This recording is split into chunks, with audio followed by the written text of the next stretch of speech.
ඔන්න මං අද ඔයාලට කියලා දෙන්න හදන්නේ රසම රස කැරමල් ටී එකක් හදාගන්නේ කොහොමද කියලා.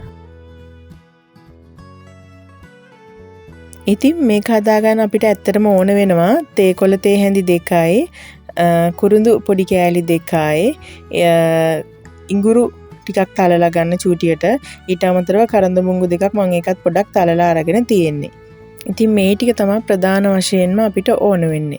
මුලින්ම ඔයා non stick pan එකක් අරගෙන ඒක ලිපේ තියාගන්න.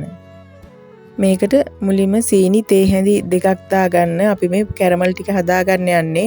ඉතින් සීනි ගොඩාක් එකතු කරගන්න එපා. වැඩි පැණි රස හොඳ නෑනේ අපිට. ඒක නිසා සීනි පොඩ්ඩක් අඩුවෙන් එකතු කරගන්න තරමට හොඳයි.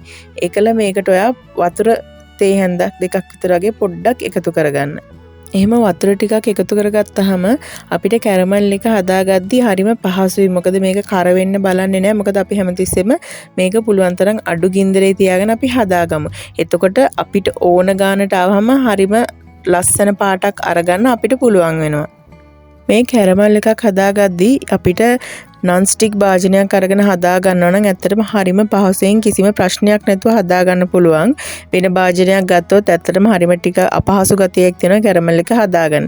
ඉතින් ඒ නිසා ඔයාලට සල්ලි තියෙන වෙලාවට පුළුවන් විදිහට එකතු කරලා මේ විදිහේ non stick භාජන 2-3ක් අරන් තියාගන්න. දැන් ඔයාලට පේනවනේ මේ කැරමල් එක ලස්සනට පාට හැදීගෙන එනවා. ඒ වෙලාවේ මම උණු වතුර කෝප්ප භාගයක් විතර මේකට එකතු කරගන්නවා. ඉතින් ඔයාලා මීට වඩා තද පාටට කැමති නම් තව ටිකක් මේක ලිපේ තියාගෙන ඉඳලම උණු වතුර එකතු කරන්න. ඒකට කිසි ප්‍රශ්නයක් නැහැ. ඊට පස්සේ අපි මේකට තේ කොළ ටිකයි, කුරුඳු කෑලි 2යි, ඉඟුරු ටිකයි, අපි කරඳ මුංගු ටිකයි එකතු කරගමු. එකතු කරගෙන මේක ටික වෙලාවක් මේ විදිහට හොඳට පැහෙන්න දෙන්න.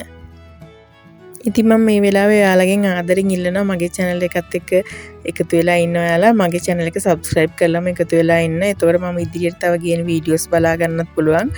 ඒක මටත් ලොකු උදව්වක්. ඉතින් දැන් මේ තේ කොළයි අපි දාපු ටික හොඳට තැම්බීගෙන එනකොට අපි මේකට fresh milk වලින් මිලිලීටර් 100ක් විතර එකතු කරගමු.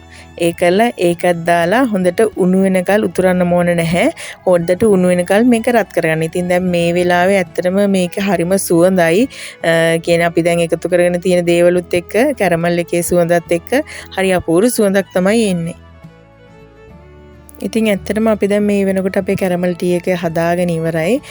මේක දැන් අපි මේ තේ කොළයි මේ දාලා තියෙන ටික හොඳට පෙරාගමු. පෙරණයක් ආධාරයෙන් පෙරා ගන්න ඔයාලා මේ විදිහට. ඇත්තට මේ වගේ කැරමල් ටී එකක් අපේ රෙස්ටෝරන්ට් එකකින් ගිහිල්ලා බොන්න ගියොත් එහෙම ලොකු ගාණක් යනවා. හැබැයි අපිට මේ වගේ වෙලාවෙදි වියදම් වෙන්නේ රුපියල් 100කටත් වඩා අඩු වියදමක්.